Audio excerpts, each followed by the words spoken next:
সন্তানগণ মা বাবার সাথে গোলামের মতো আচরণ করবে, বলেন নাউজুবিল্লাহ।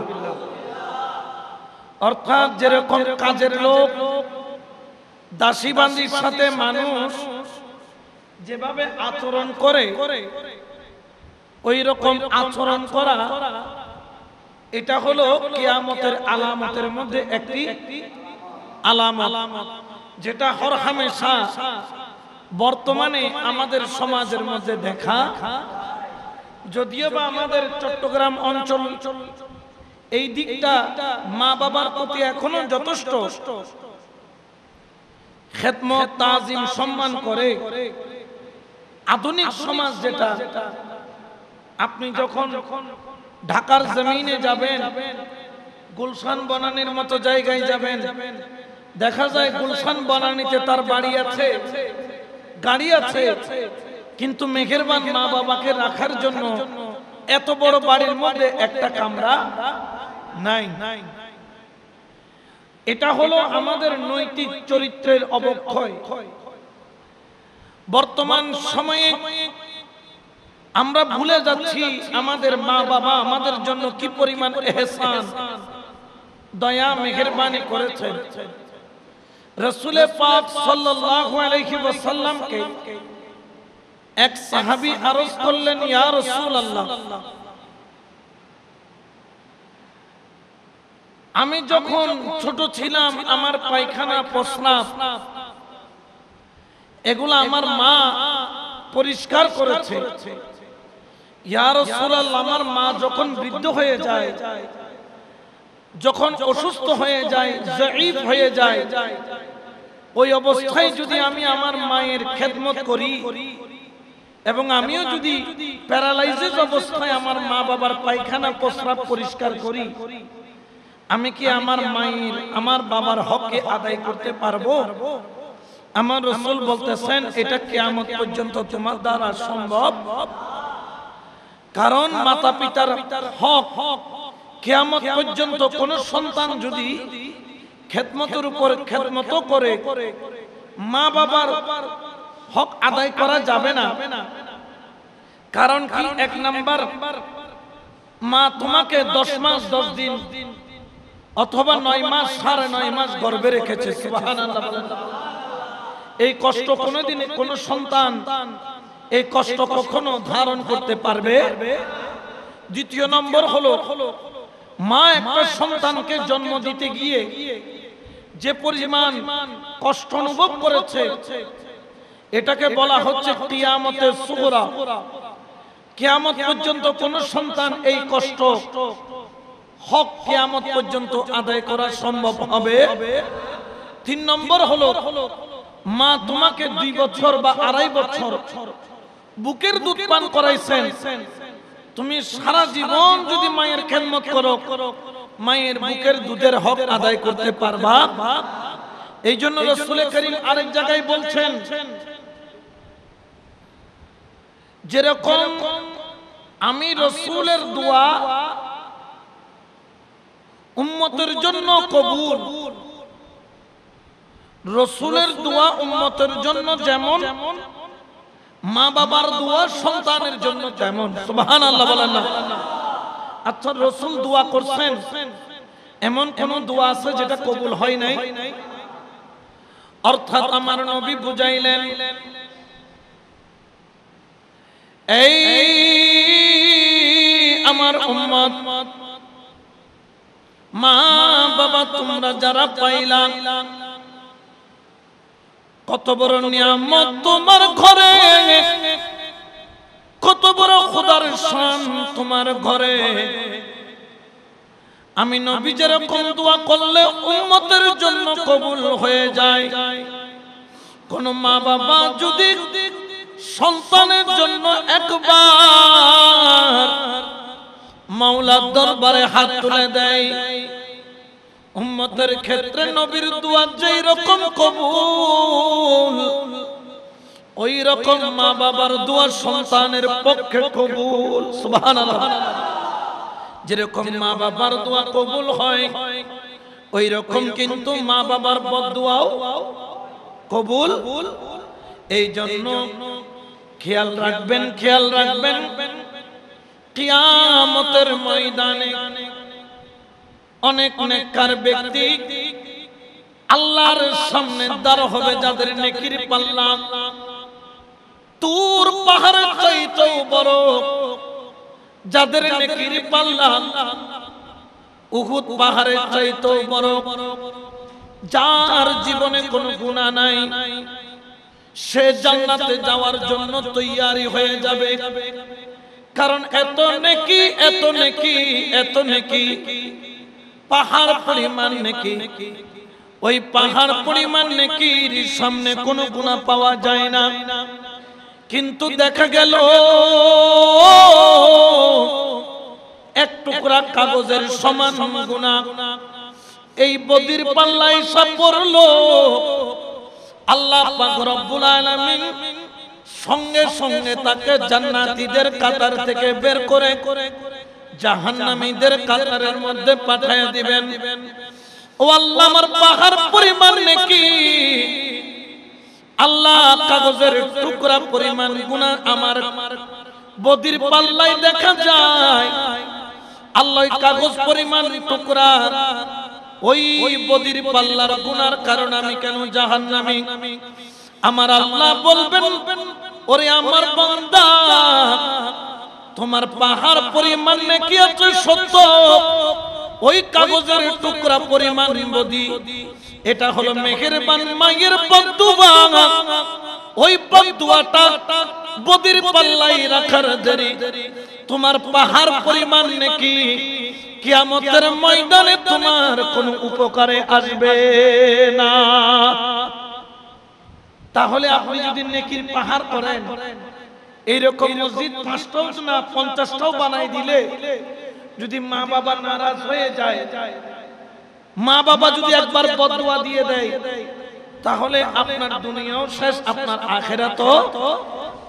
এই জন্য বাবা খেয়াল রাখবেন, আমার আল্লাহ পাক কালামে ঘোষণা করেন, ওয়া'বুদুল্লাহা ওয়ালা তুশরিকু বিহি শাইআন ওয়া বিল ওয়ালিদাইনি ইহসানা। ওয়া'বুদুল্লাহা, তোমরা আমি আল্লাহর ইবাদত করো, ওয়ালা তুশরিকু বিহি শাইআন, তোমরা আমি আল্লাহর সাথে কাউকে শরীক করো না। আল্লাহ পাক রব্বুল আলামিন পরের অংশ বলছেন, ওয়া বিল ওয়ালিদাইনি ইহসানা, এবং তোমরা তোমাদের মা বাবার সাথে, তোমাদের মা বাবার সাথে তুমি উত্তম ব্যবহার করো, উত্তম আচরণ করো, নেক আচরণ করো। বড় করে বলেন সুবহানাল্লাহ। আচ্ছা, এখানে একটা বিষয় আছে। আল্লাহ আয়াতের প্রথম অংশ কি বললেন? ওয়া'বুদুল্লাহ, তোমরা কার ইবাদত করো, ওয়ালা তুশরিকু বিহি শাইআন, তোমরা আমি আল্লাহর সাথে কাউকে শরীক। আল্লাহ পাক তার কথা বলতেছেন, আমার ইবাদত করবা, আমি আল্লাহর সাথে কাউকে শরীক। সোজা ওই আয়াত ওখানে শেষ করে নাই, সোজা আল্লাহ ওই আয়াতের শেষ অংশটা জমিনে চলে আসলেন, ওয়া বিল ওয়ালিদাইনি। আল্লাহ তার ইবাদতের পরে যাকে জায়গা দিয়েছেন তিনি হলেন ওয়া বিল ওয়ালিদাইনি। আল্লাহ তার কথা বলার পরে সঙ্গে সঙ্গে বলছেন মা বাবার কথা। তাহলে বোঝা যায় আল্লাহর সাথে মা বাবার সাথে একটা সম্পর্ক। এই জন্য নবী বলছেন যে যেরকম উম্মতের জন্য নবীর দোয়া কবুল, সেই রকম মা বাবার দোয়া বলেন, বদদুয়া বলেন সন্তানের জন্য।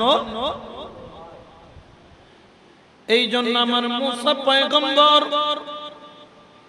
আল্লাহর সাথে কথা বলতেন, আল্লাহর সাথে কথা বলতে যাইতেন তুর পাহাড়ের মধ্যে। কোন পাহাড়ে? মুসা পয়গম্বর বড় রাগী ছিল, মাথা সব সময় গরম ছিল। দেখবেন কতগুলা এলাকায় মানুষ আছে যেন নরমাল কথা বললেও মনে হয় ঝগড়া করতেছে, আছে না নাই? কথা কথা নরমাল, মানে রোড একজনের সাথে একজন কথা বলতেছে, পাশের লোকজন চলে আসে, কি হয়েছে, কোন ঝগড়া লাগলো হবে না। এনার অভ্যাস এরকম, উনি কথা বললে লাগে যে কি করে। তো মুসা পয়গম্বর এরকম ছিল, কারণ ওনার জিহ্বাটা ছিল তোতলা। কারণ কি জানেন?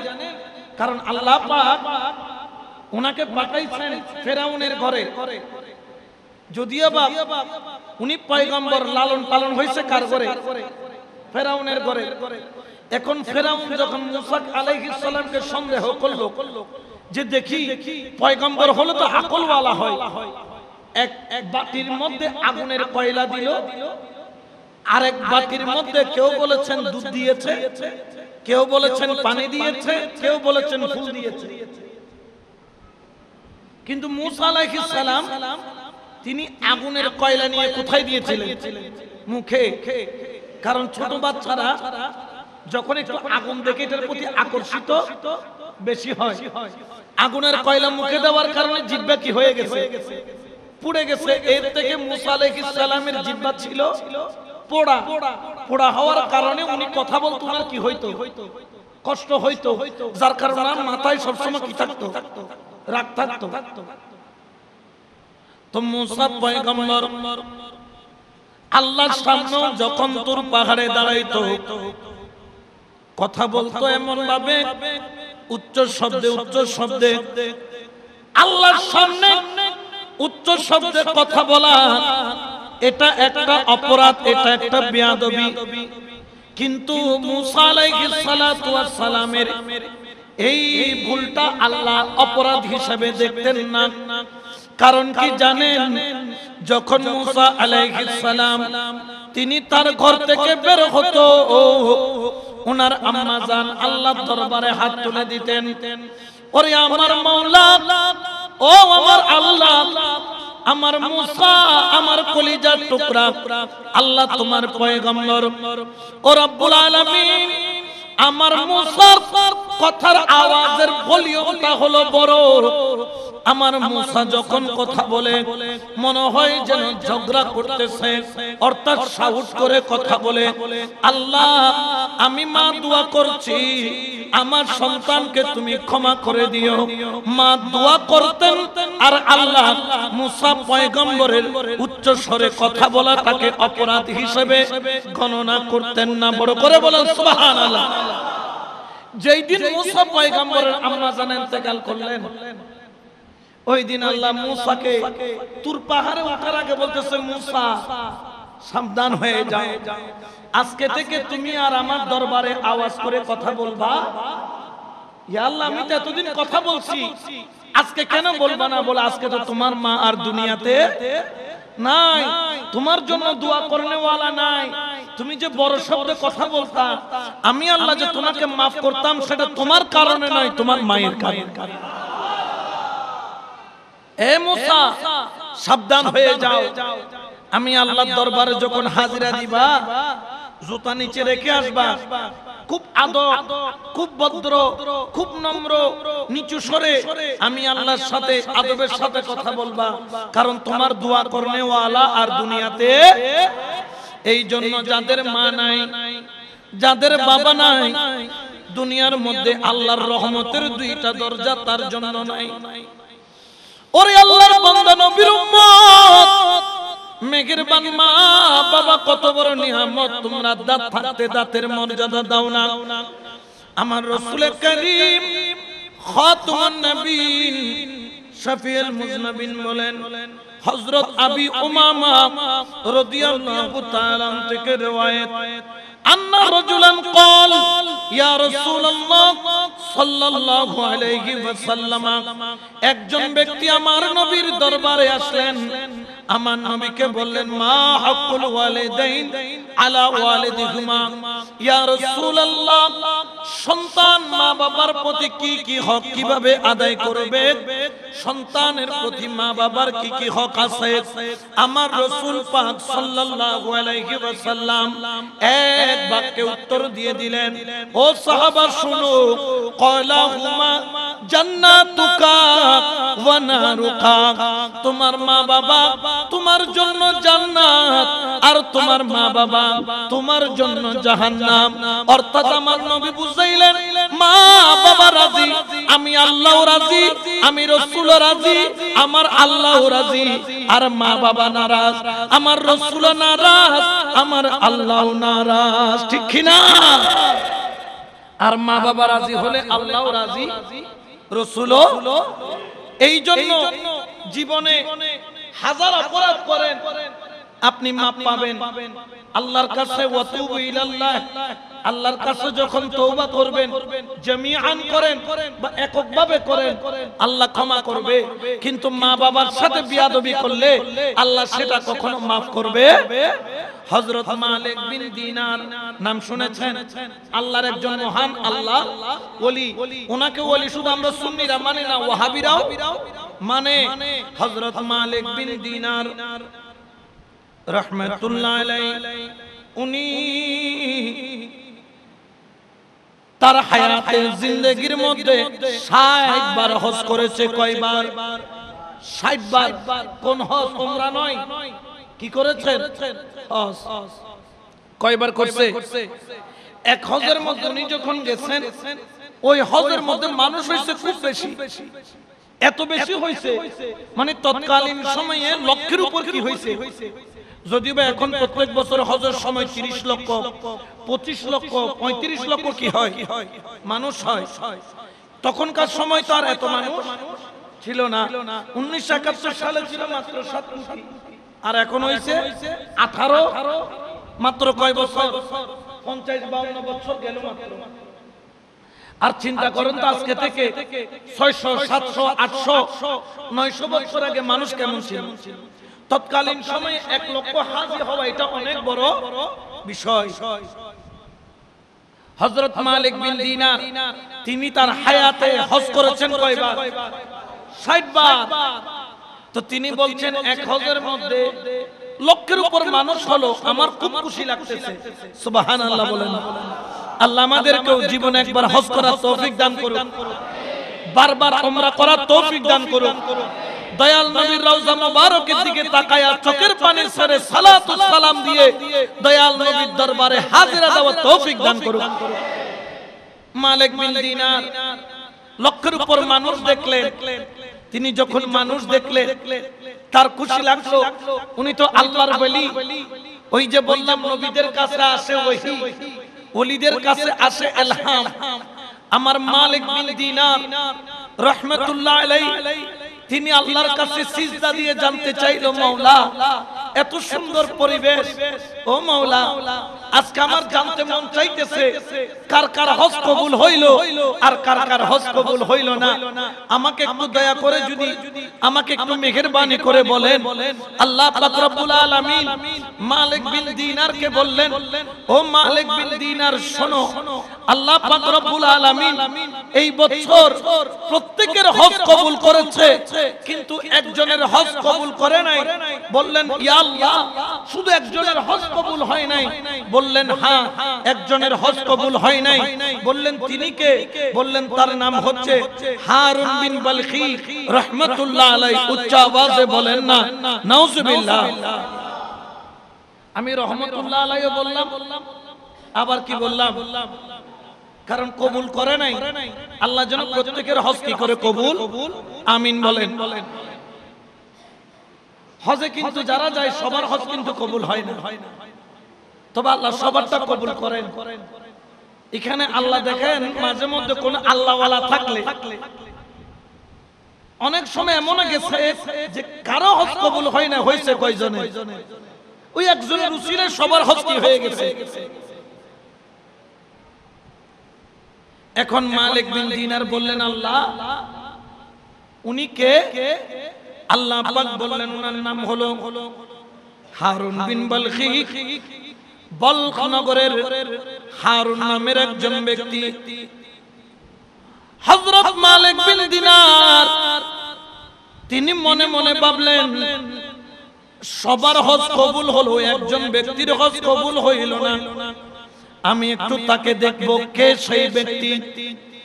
এখন যেই রকম বাংলাদেশের জন্য আলাদা থাকার জায়গা আছে, পাকিস্তানের জন্য আলাদা জায়গা, ইন্ডিয়ানের জন্য আলাদা জায়গা, তৎকালীন সময়ে আলাদা আলাদা তাবু ছিল। বলখ নগরের তাবু, ইরাকের তাবু, সিরিয়ার তাবু, ইরানের তাবু, মদিনার তাবু, অর্থাৎ মদিনাবাসী মদিনার তাবুর মধ্যে, ইরাকবাসী ইরাকের তাবুর মধ্যে।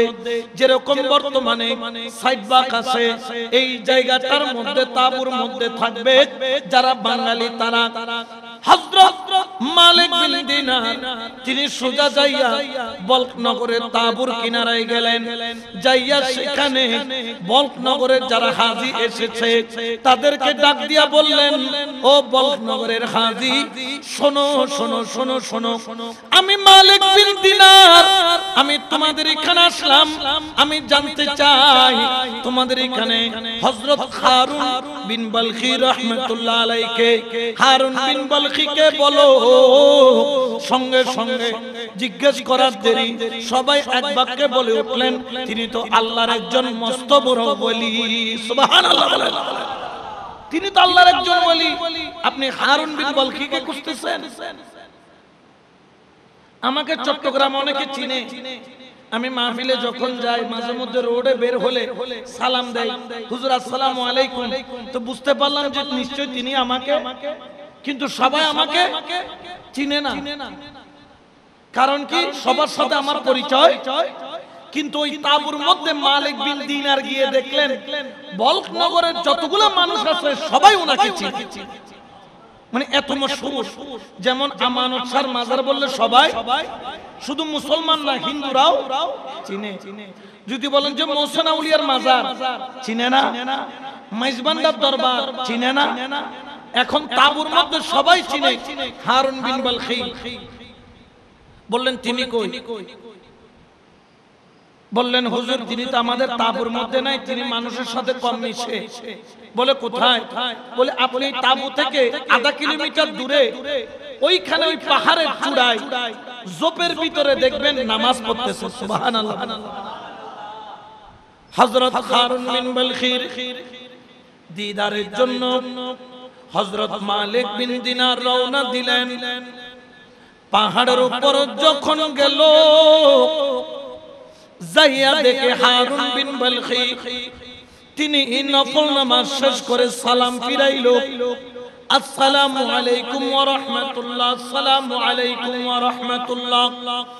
যখন সালাম ফিরাইলো, হযরত হারুন বিন বলখি মুনাজাতটা শেষ করার দেরি, তিনি সালাম ফিরাইয়া যাই নামাজটা তুলে বললেন, আহলান ওয়া সাহলান ইয়া মালিক বিন দিনার। ওগো মালিক বিন দিনার, তোমাকে আমার কাছে স্বাগতম স্বাগতম। বড় করে বলেন সুবহান। ইনার হজ কবুল হয় নাই। আমি মালিক বিন দিনারের সাথে আগে কখনো দেখাও, কিন্তু উনি আমার নামও।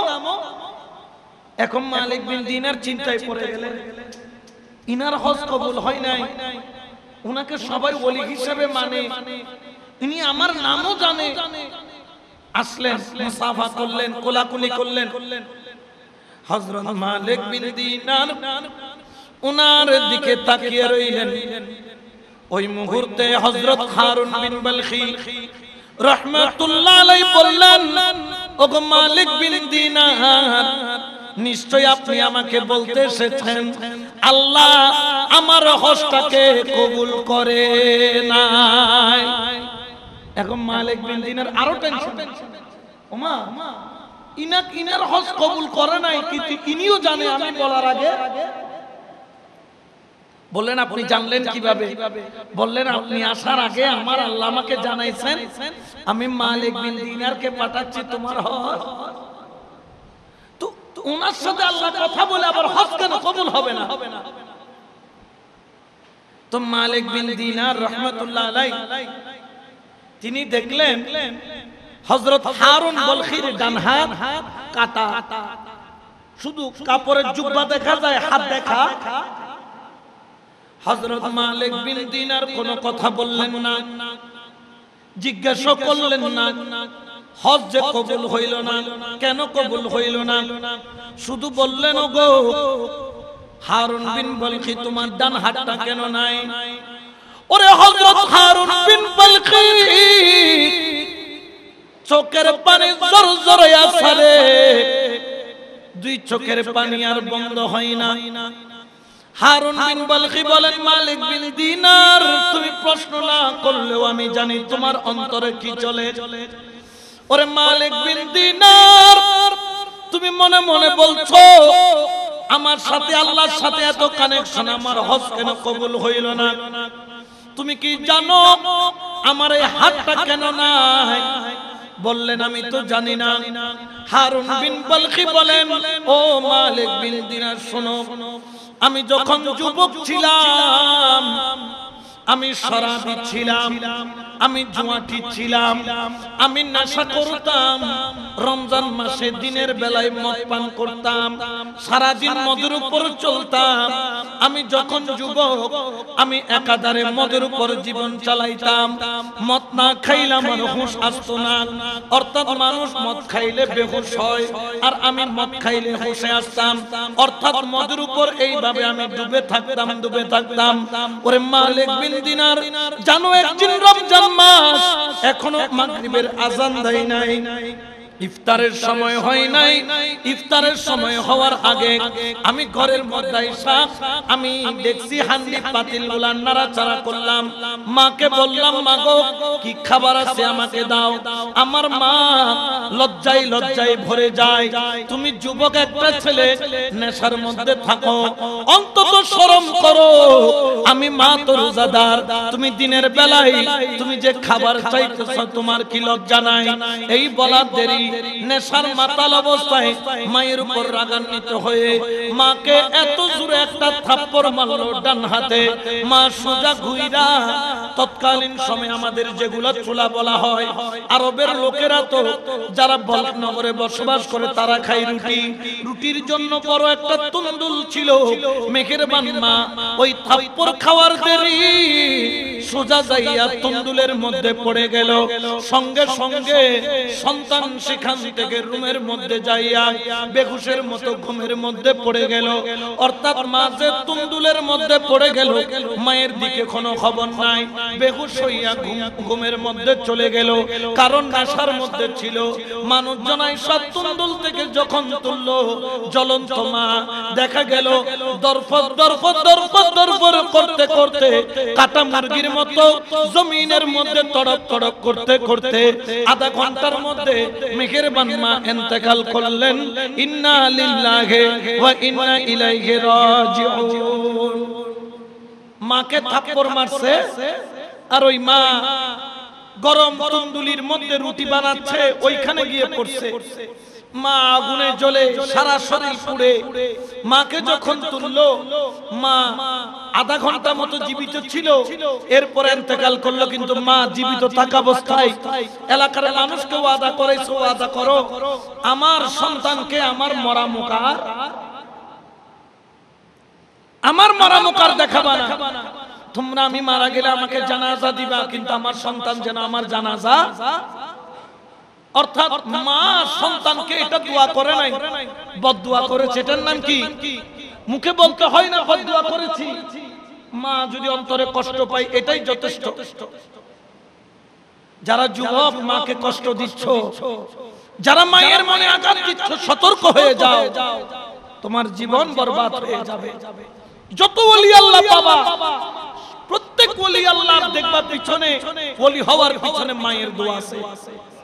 মায়ের দোয়া ছাড়া একজন ওলি পাবা না। তুমি মনে করছো তুমি রিয়াজত করে ওলি হইছো, না, তোমার রিয়াজতও আছে, পাশে তোমার মায়ের দোয়াও।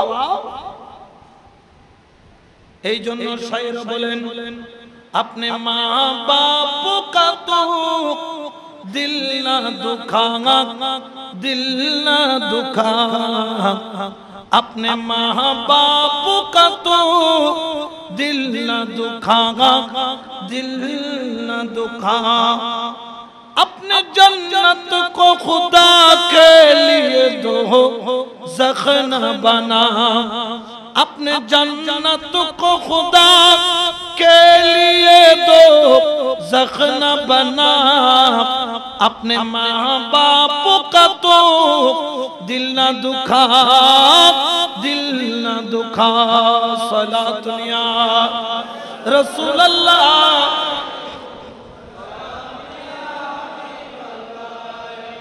হযরত হারুন বিন বলখি বললেন মালিক বিন দিনার আমার মা মারা গেল, আমি বেহুশ, আমার কোনো হুঁশ নাই। পরের দিন সকাল বেলা যখন হইল, আমার যখন মদের নেশা কাটলো, আমি মাকে খুঁজি, মা কই, মা কই।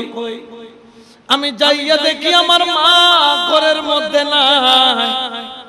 আমি বাইরের লোকজনকে জিজ্ঞেস করলাম মা কোথায়? এলাকার মানুষ বলল কোন বক্ত মারার সময় মাকে তোর কি খেয়াল ছিল না? তুই যে মাকে নেশা অবস্থায় থাপ্পড় মারছিস, ওই থাপ্পড়টা লাগা তোর মা আগুনের তন্দুলের মধ্যে পড়েছে, তোর মা পুড়ে ছাই হয়ে গেছে, সন্তানের চোখ দিয়া টপটপায়া পানি পড়ে। ওরে এলাকাবাসী, আমার মাটা মারা গেল, শেষবারের মতো আমার মায়ের চেহারাটা কেন আমারে দেখাইলা না? এলাকাবাসী বলে ওরে কমবক্ত সন্তান, তোর মা ওয়াদা করাইছে যেন মরার পরে তোর মায়ের চেহারা তোরে না দেখায়, জানাজায় যেন তোরে না নেই, যেন জানাজা তোর জন্য অপেক্ষা না করে। এই জন্য তোর মায়ের ওসিয়ত অনুযায়ী তোকে ডাকা হয় নাই, তোর মায়ের চেহারা দেখানো হয় নাই। ওরে হযরত হারুন বিন বলখি চোখের পানি সরে কাইদা কাইদা ঘরের মধ্যে যাইয়া একটা কুড়াল নিল, কুড়াল, যেই কুড়াল দিয়া কাট কাট ওই কুড়ালটা নিয়ে হাতটার উপরে রাখলো, হাতের দিকে তাকায়া বলল রে হাত, আজকে যদি তুই মায়ের সাথে বিয়াদবি না করতি, আজকে তোর মা মারা যাইতো না। ও হারুন বিন বলখি, তুই তো বিয়াদব, তোর মায়ের সাথে এত বড় বিয়াদবি করলি। এই বলা দেরি কুড়াল দিয়া হাতের মধ্যে কোপের উপর কোপ মারে, কোপের উপর কোপ মারে, নিজের হাত নিজে কাইটা ফেললো, সমস্ত সম্পত্তি বিক্রি করে গরিবদেরকে দান করে দিল। দুই চোখের পানি ছাড়তে ছাড়তে এলাকা ছাইরা জঙ্গলের মধ্যে যাইয়া আল্লাহর ইবাদতের মধ্যে রয়ে গেল। আল্লাহ তাকে পছন্দ করলো সত্য, কিন্তু আল্লাহ তার হজ কবুল করে না, তার ইবাদত কবুল করে না, তার বন্দেগী কবুল করে না। বললেন মালিক বিন দিনার, আমি হারুন বিন বলখি আজকে 1 বছর নয়, 2 বছর নয়, 24টা বছর আমার আল্লাহ আমার হজ কবুল করে না। কারণ হলো একটা, কারণ আমার কারণে আমার মেহেরবান মা কষ্ট পেয়েছে, আমার কারণে আমার মেহেরবান মা আঘাত পেয়েছে, আমার কারণে আমার মেহেরবান মা ইন্তেকাল করেছে। এই জন্য প্রত্যেক বছর আসলে হজ আসলে আমি হজ করি। 24টা বছর প্রত্যেক বছর একজন আল্লাহর ওলি আসেন আমাকে বলেন, ওরে হারুন বিন বলখি, তোমার হজ আল্লাহর দরবারে কবুল হয় নাই। তিনি কিন্তু ওলি আল্লাহ। তখন মালিক বিন দিনারের এত ঘৃণা আসলো, তার চেহারার দিকে তাকাইলো না। বললেন তোমার মতো কমবক্তের চেহারার দিকে আমি তাকাবো? ওখান থেকে চেহারা ফিরে চলে গেলেন। মালিক বিন দিনার আফসোস করতেছে, কত বড় কমবক্ত, সে মায়ের সাথে এরকম আচরণ করলো। আমাদের অনেক যুবক ভাই আছে, মাকে ধমক দেয়, মাকে আঘাত দেয়, মা বাবার মনে কষ্ট দেয়। তোমাকে মানুষ করতে একজন বাবা একজন মা কত কষ্ট করেছে, এটা একমাত্র তুমি যখন বাবা হবা, তুমি তোমার স্ত্রী যখন মা হবে, এর আগে বুঝার ক্ষমতা কারো।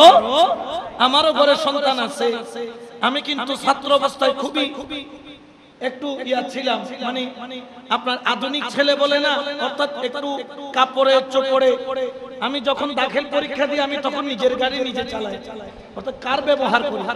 আমি খুব শৌখিন ছেলে ছিলাম। আমি মাসে মাসে মার্কেটিং করতাম, কাপড় কিনতাম। আব্বা খুব মহব্বত করতেন, উনিও দিতেন। কিন্তু আমারও যখন ছেলে হইল, আমার মার্কেটিং কমে গেছে, আমার হাউস আল্লাহ কমে গেছে। আমি একটা জুব্বা সিলাইছি, কখন ভুলে গেছি। কারণ কি জানেন?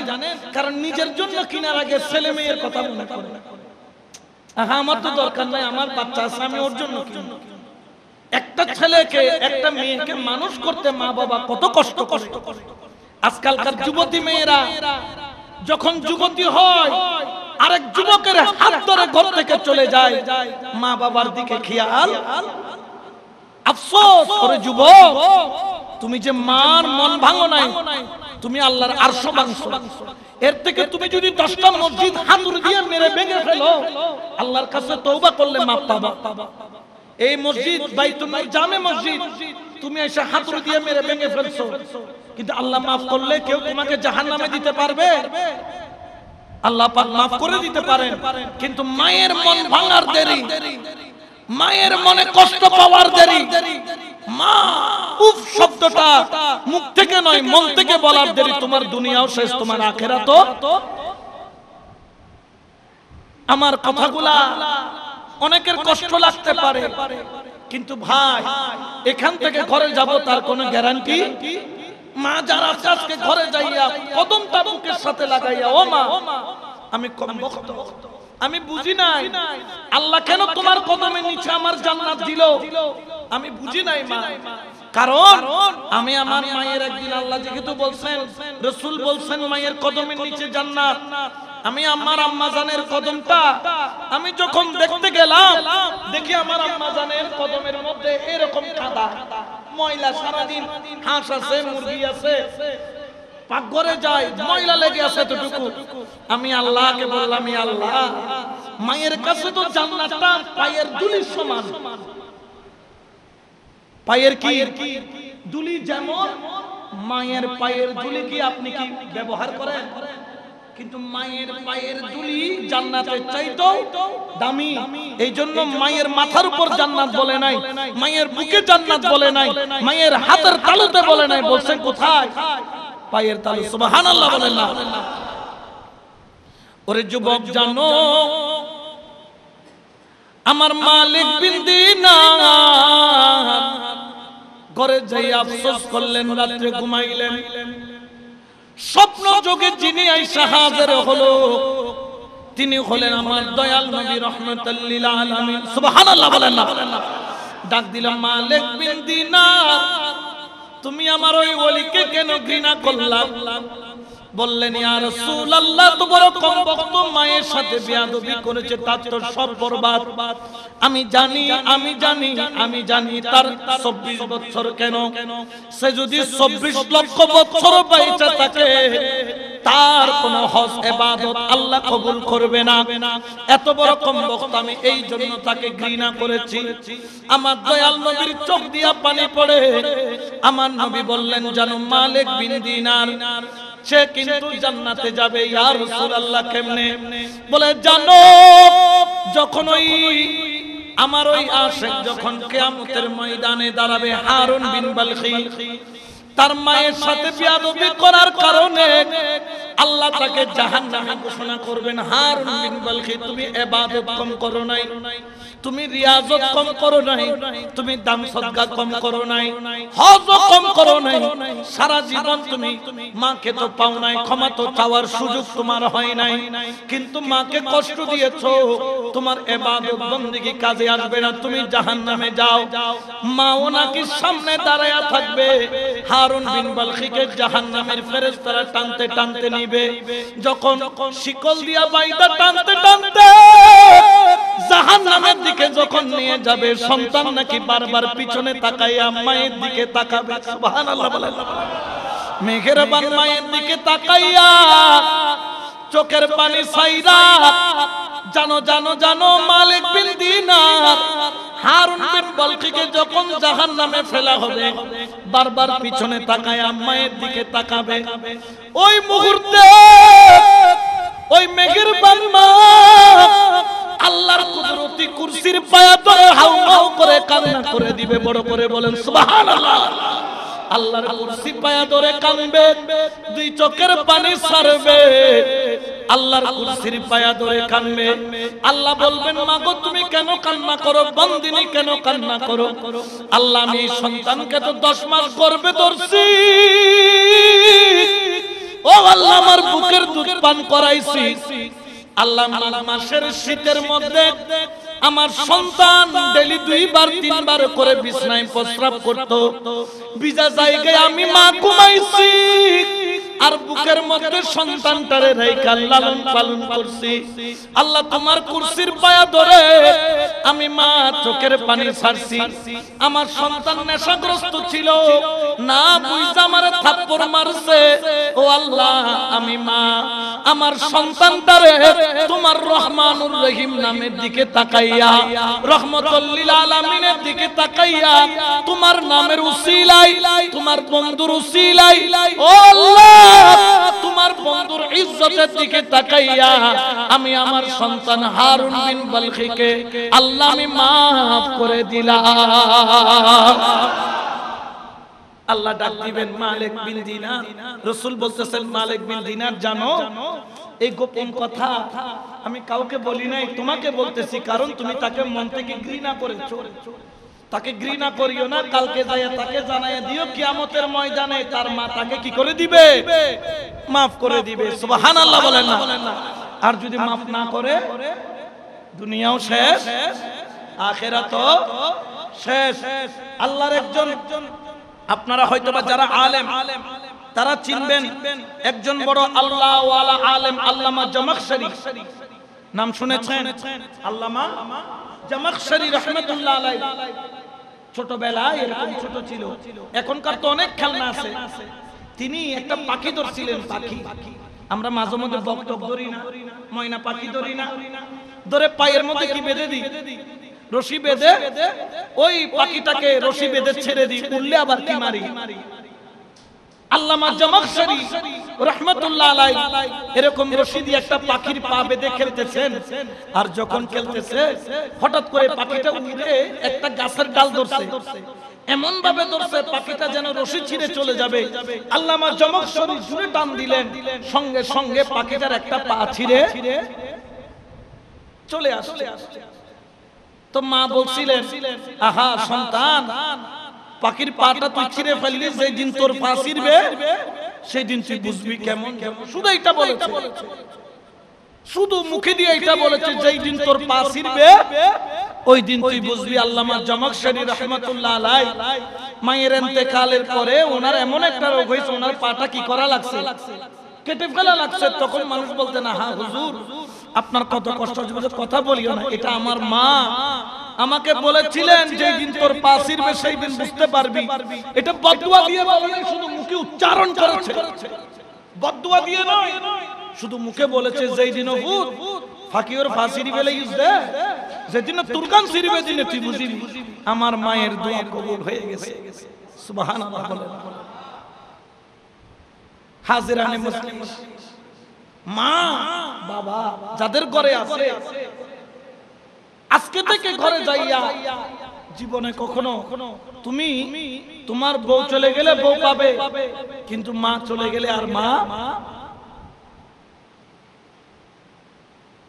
তুমি পায়খানা করে প্রস্রাব করে চলে আদা অবস্থায় ফিরিত ফিরিত করে মুছতে দে, মা কোনদিন ঘৃণা করছি না ঘরে সব বিছানা তাজি বিয়ে করি বউর বিছানা যাই কেনা দিও না, পায়খানা করে দিও না, লাইতে গেল তুই কি করে দিব, তোর বেড়া খড়া নতুন পরে খড়া আগুন পরে না জানে, কিন্তু তুই লেদা আসলে তুই ফরত ফরত করে পায়খানা করছিস, মার খসুর বুক টুক বরাবি লাগবে, মা এনে তাড়াতাড়ি যাইয়ে আগে যদি তোমার পরিষ্কার করছি তারপর নিজে পরিষ্কার হয়ে যায়। ইবেন নাম দেখি মা হনা, ইবেন নাম बाप की प्यार से कोई अच्छी दौलत क्या है, माँ का आंचल जो सलामत है तो जन्नत क्या है, बाप की प्यार से अच्छी कोई दौलत क्या है, माँ का आंचल जो सलामत है तो जन्नत क्या है, ये के राजी है राजी है राजी है राजी है खुदा, अपने माँ बाप का तो दिल न दुखा दिल न दुखा। सुबहानाल्लाह। এই জন্য মা বাবাকে কখনো মনের মধ্যে কষ্ট দেওয়া যাবে না, খেয়াল রাখবেন মা বাবা বড় নিয়ামত।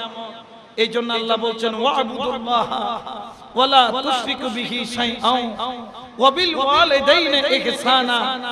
মা বাবার সাথে উত্তম ব্যবহার করবেন।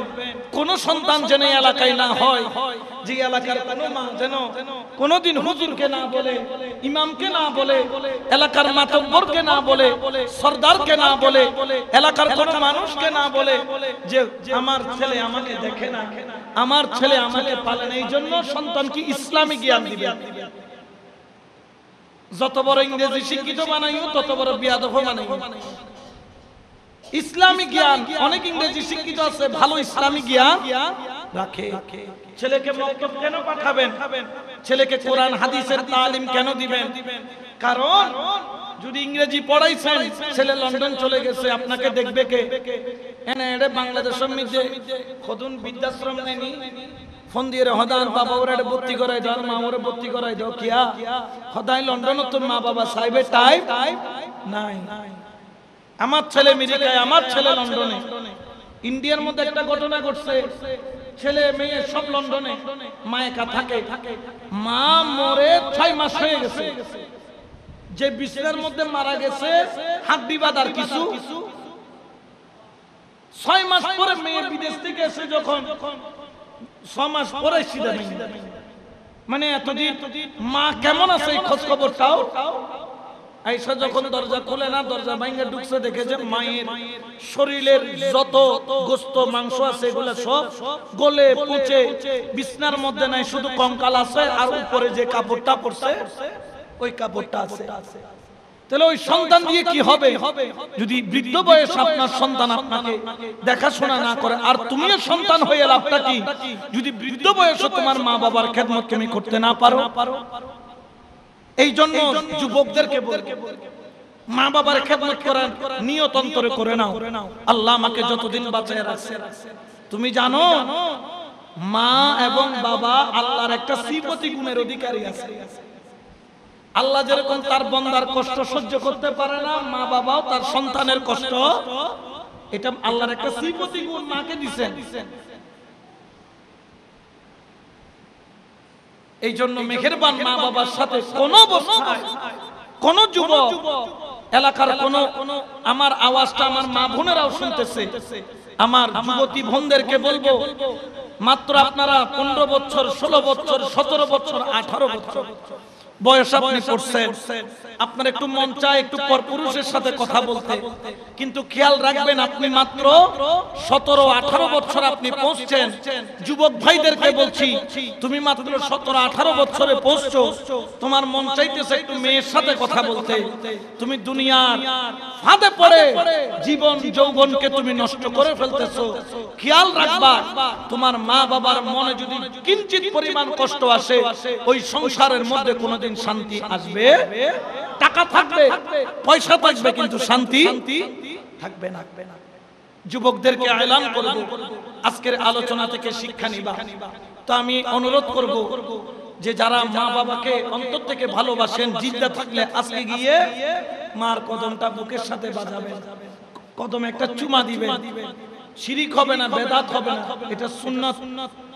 কদমে চুমা দিয়ে মায়ের কাছ থেকে সিনাটার মধ্যে 2টা কদম লাগে, ও মা, ও মা, জীবন জানি ন জানি কত ভাবে জিরো মা, আর তুই আল্লাহর দিকে চাই কি করি দাও, মাফ দেবে তো। মা 2 সেকেন্ড দেরি করতে লগলে অবু তো মা, ইমান নাম মা, সুবহানাল্লাহ।